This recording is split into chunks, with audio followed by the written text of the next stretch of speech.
So sure entries are very much like sure winners. They're tricks that you can take without asking permission from the defenders. Okay, that's a sure winner. Absolute, you're going to take that winner. If you're in a no trump contract, you can take that winner whenever you want. If you're in a trump contract, then you have to take into account, well, do I pull trump first? Do I not pull trump first in order to cash my sure winner? A sure entry needs a little bit more than that sure winner does.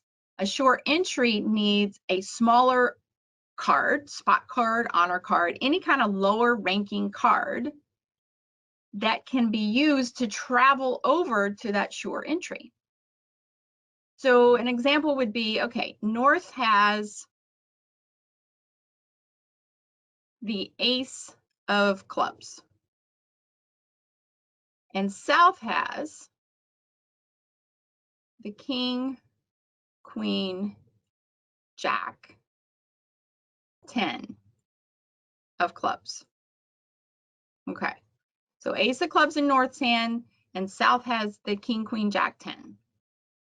So we've got one sure winner in North's hand, and we can use the 10 of clubs to travel over to that sure winner. That sure winner is a sure entry, the same thing, right?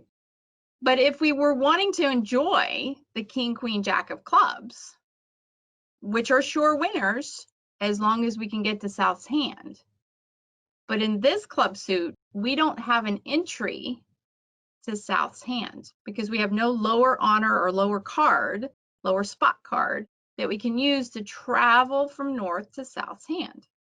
So we have 3 sure winners, but not one sure entry to South's hand, despite all of the honors sitting in South's hand.